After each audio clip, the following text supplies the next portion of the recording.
Vídeo de número 6. Passamos então à segunda fase. Eu sabia que essa aula ia ser extensa e gostosa demais, né? Até porque trata de assuntos aí bem complexos, bem debatidos, que é o batismo no Espírito Santo e o falar em línguas. Se os irmãos quiserem, nós podemos aí combinar uma aula à parte sobre cada um desses acontecimentos, né? Vamos lá, página 134, o falar em línguas. E todos foram cheios do Espírito Santo e começaram a falar em outras línguas, conforme o Espírito lhes concedia que falassem. Nós lemos aqui Atos 2, né? Isso daí está lá no 4. Falar em outras línguas ou glossolalia era entre os crentes no Testamento um sinal da parte de Deus para evidenciar o batismo no Espírito Santo. Esse padrão bíblico para o viver na plenitude do Espírito Santo continua o mesmo para os dias de hoje. Vamos lá. Todos juntos no mesmo lugar? Não. Línguas como que de fogo, não é mesmo? E foram vistas por eles línguas repartidas como que de fogo, os quais pousaram sobre cada um deles. E todos foram cheios do Espírito Santo e começaram a falar em outras línguas, conforme o Espírito Santo lhes concedia que falassem. Essa manifestação deve ter feito os discípulos se lembrarem das palavras de João Batista. Ele vos batizará com o Espírito Santo e com fogo. E daí foi o ponto onde eu e o Patrick debatemos, e o Patrick acho que tinha debatido com outro irmão de uma outra igreja, né? O batismo com o Espírito Santo te capacita, o batismo com água te regenera, o batismo com o Espírito Santo te capacita e o batismo com fogo em juízo. Mas o fogo ele vem, pode ser visto no batismo no Espírito Santo como sinal da presença divina, Patrick.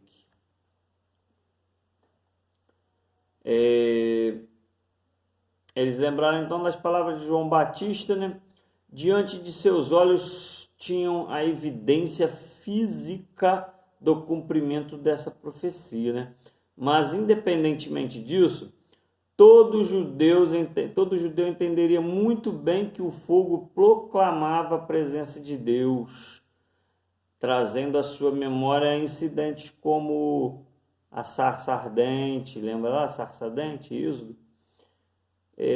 Fogo no Monte Carmelo, né, em 1 Reis, a coluna de fogo no deserto e a visão de Ezequiel, em Ezequiel 1:4, se eu não me engano. O fato é que as línguas como que de fogo pousaram sobre cada um deles, indicando que tinha dado início ali uma nova dispensação. O que é uma dispensação? São períodos de tempo estabelecido por Deus, né?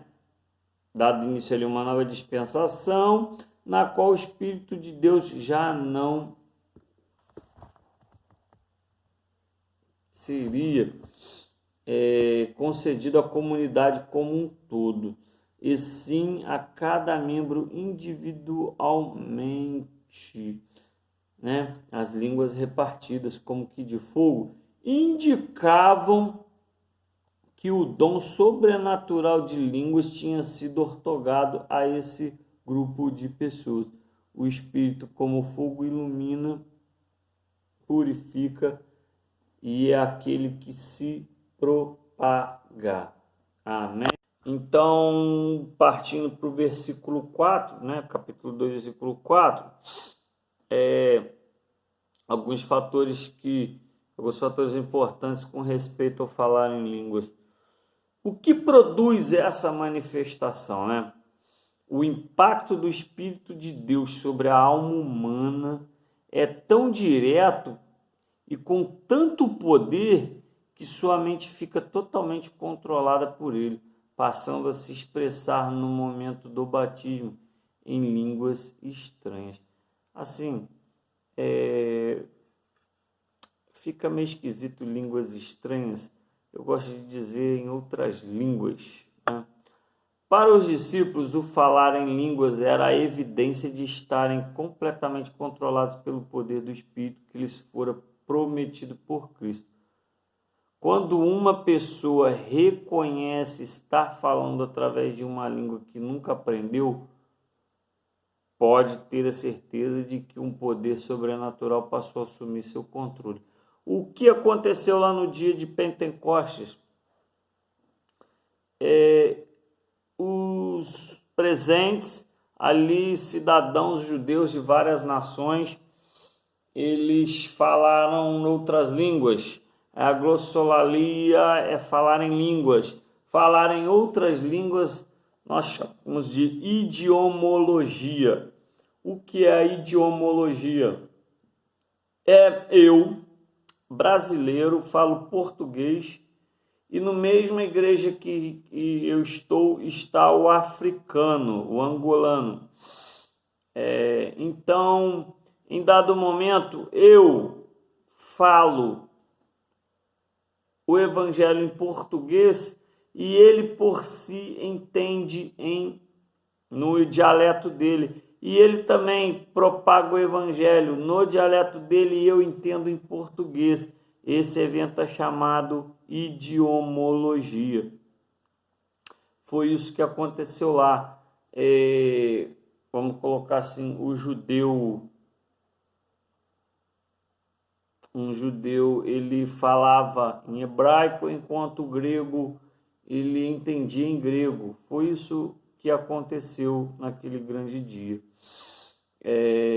Quando os fundadores da Assembleia de Deus chegaram ao Brasil, eles foram batizar uma irmã, me falha agora a memória o nome dela, e ela então evidenciou falando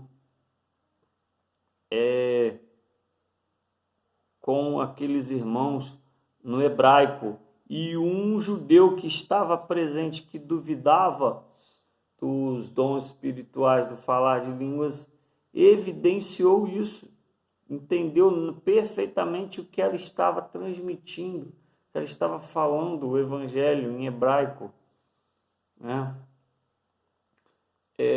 Alguns argumentam que a manifestação da palavra de línguas, novamente aconteceu o acidente, viu?